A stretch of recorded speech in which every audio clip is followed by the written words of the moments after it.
Welcome back. So now we're going to look at 1.16. Hope you had a lot of fun with Don't Tell Aunt Rhody. Hope you got it down really well. But now we're off to À Clair de Lune, a French folk song, another folk song.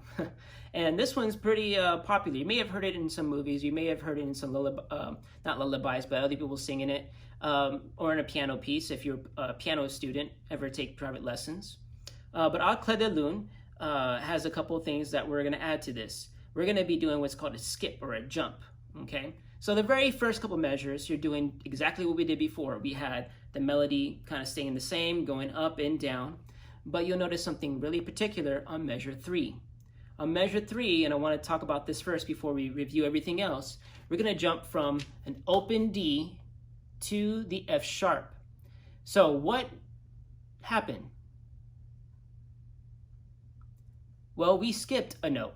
We went from just the open D, we skipped E and went straight to F sharp. And that's what I call a skip, all right?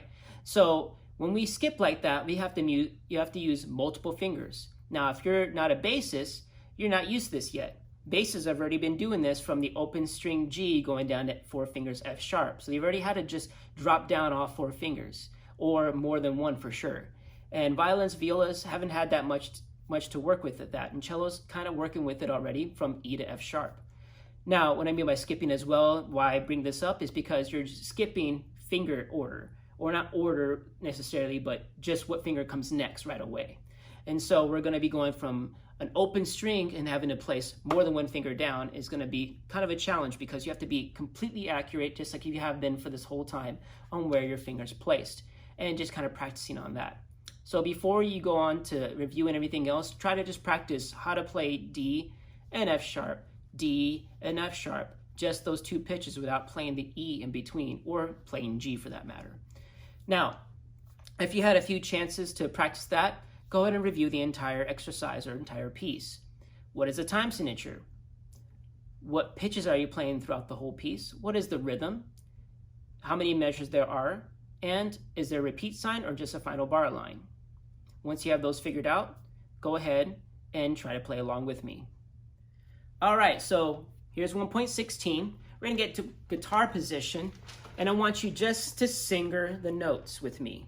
And you don't have to pluck. I'm gonna pluck so you can hear the pitch, but if you can just please, most importantly, get in guitar position and move your fingers on the fingerboard and make sure you're moving the right fingers at the right time, also in the right spot, all right?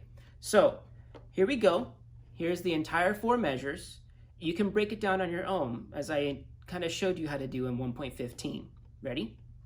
I'm gonna sing it up a little higher. 1, 2, 3, 4, D, D, D, E, F sharp, E, D, F sharp, E, E, D, rest, rest, rest. Repeat. D, D, D, E, F sharp, E, D, F sharp, E, E, D, rest, rest, rest. Cool. So if this was a little too fast, of course you can slow it down a little bit. If you had an easier time with this than I thought, then great job, you can move on. Otherwise, try to break it down measure by measure, and like we did on 1.15, so that way you can get used to how to practice on your own and breaking it down.